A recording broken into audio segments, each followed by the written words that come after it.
Well, welcome to the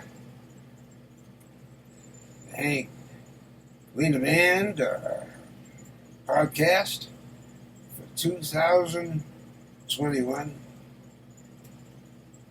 Happy holidays, Happy New Year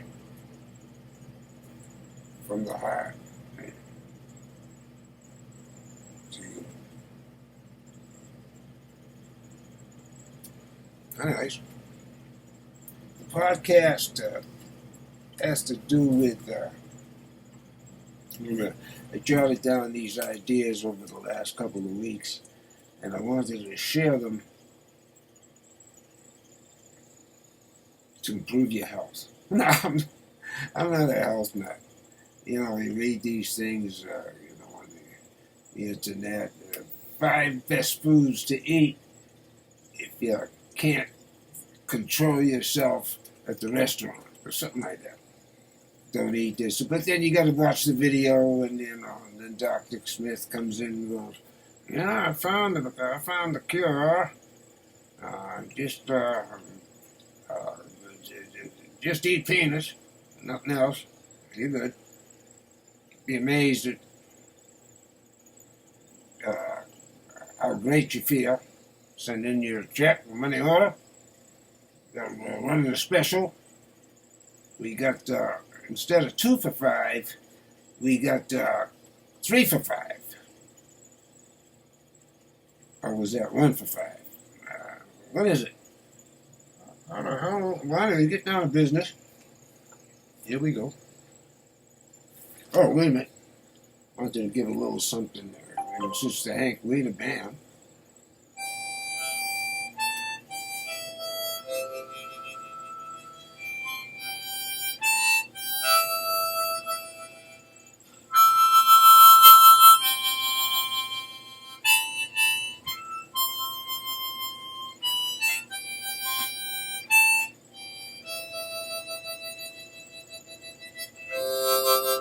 Well, that's all right. This is not a band thing. Let's get down to the podcast. All right, we got the microphone here. Thank you, ladies and gentlemen. Oh, that's not a podcast. You just got. I asked Alexa. I said, Alexa, what's a podcast? According to Wikipedia, a podcast is an episodic series of digital audio files that a user can download to a personal device for easy listening. Streaming applications and podcasting services provide a convenient and integrated way to manage a personal consumption queue across many podcast sources and playback devices. Oh, what the hell is she talking about? Well, anyways, this one's called Beware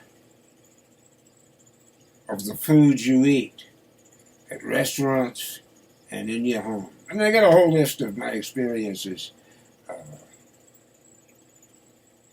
out there in the culinary Reno world. Well, I'm from Boston. It's the best food there is, the Chinese food there. I mean, come on, lobster sauce, fried clams, Kelly's down in Revere, Kelly's Steakhouse, the 7Es, the biggest clams. Hey, Frank, can you help me lift this clam? It was so big, fried clam, you had to have a friend help you lift one. I don't know, we better get Jack over here. This thing's heavy. Okay, here we go.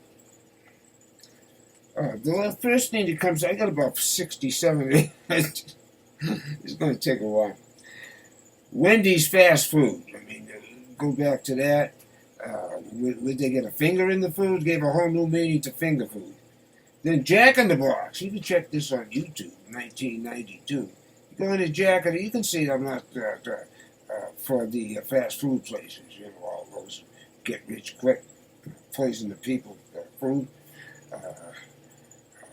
McDonald's Supersize Me and all that. And, but in 92, I don't know, I'm imagining it was like with the kids and moms and a few dads coming in after the game and going into Jack in the Box and being poisoned with the cowhide poisoning. Check it out, 1992. I had different versions of how many died, but it was like around 10 or more, something like that. Okay, that tells you something right there. Oh yeah, this one here, wisdom. No, this one I'm guilty of. When I was we're all part of this thing, we're all one anyway. It's one consciousness. Get with that sooner or later. What did Jean-Jacques Rousseau say? Quittez son enfance, mon ami. Réveille-toi. Quittez son enfance, mon ami. Réveille-toi. Which is, quit your infancy and, in my terms, wake the hell up. Come on. Wake the hell up. Here we go. Where's the knee? So I'm guilty. I was the beach cook down at the Hyatt back in 82 or something like that. Big Jack, the general manager, said, Hank. I said, yeah. He said, you doing anything this summer? I said, no, I was just breezing through, coming back from Idaho. He said, well, come on. Be the beach cook. I said, okay.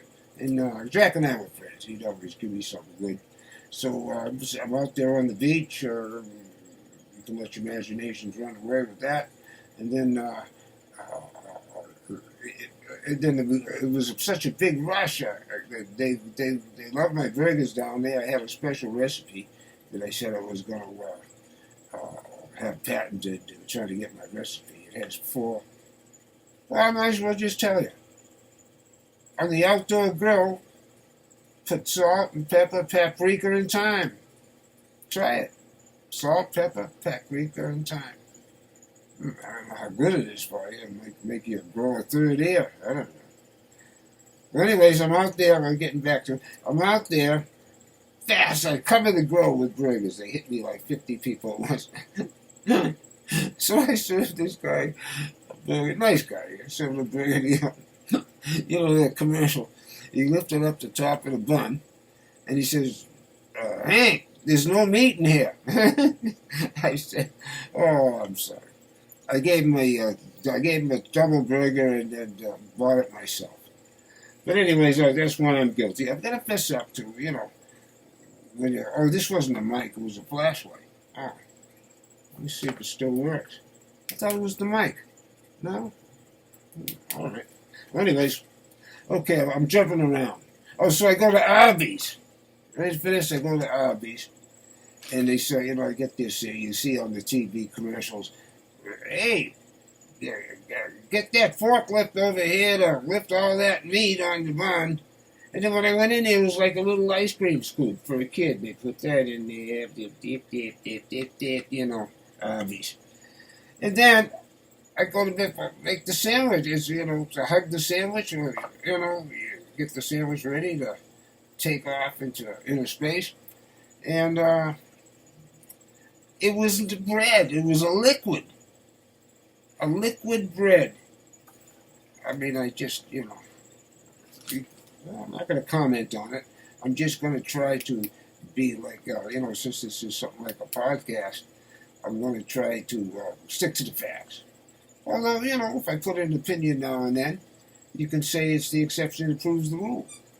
I don't think Kant or Wittgenstein or Kafka, in his best moment, when he says, what did he say? How did the opening go on Mount Arts, the country doctor? En het dringende reizen stand me before. En het dringende reizen stand me before. That means a great journey was before me. Check out that story, Country Doctor by Kafka, if you want to go around whistling the rest of your life, and tapping your head with a flute. Okay, so the Smiths deal. Now this was back in Carson. These are at various times. I'm not going to give the time and the date unless required to. But there was at Smith's in Carson. So I go home, and it was a pork. I was going to make my famous pork roast that I labeled Le Rôti Salon de la Mère de Karine de Paris. Karen's mom's cooked pork roast. You just put salt and pepper inside, and then you put garlic chunks of garlic according to your preference, and then put your thyme in.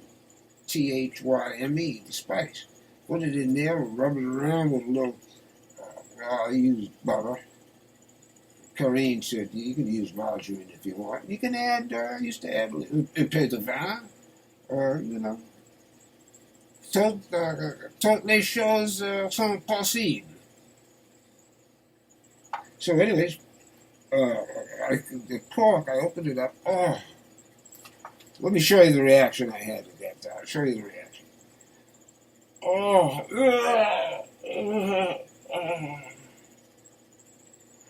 Pater noster quies in caelis, and I thought it was curtains for me, and just smelling it. So I, toot back to the,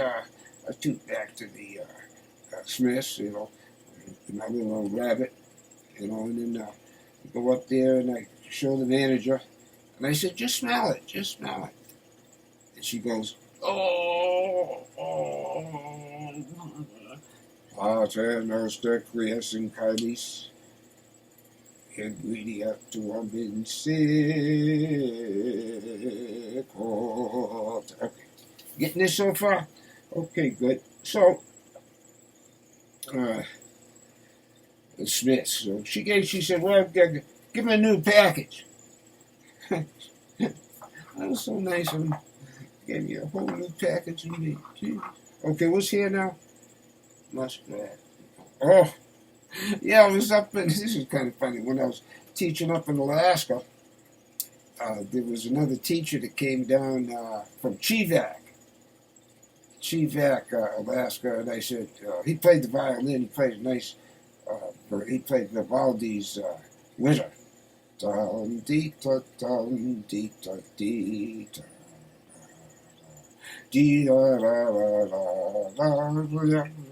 Nice trill in there. Well, anyway, Vivaldi. You get carried with him. So I said, I forget his name. What was it? This nice guy. I forget his name. Chivak. Who the hell? Where's Chivak? Hell, where's Baltimore? I don't know. I mean, my job is not that good. So I said, come on, let's go down the chicken place here and get some dinner. They had a nice little spot down there in Chalice, and as you drove in on the left, little restaurant, on the right. And I was there. I think there was another way. It was just 1,000 people up there.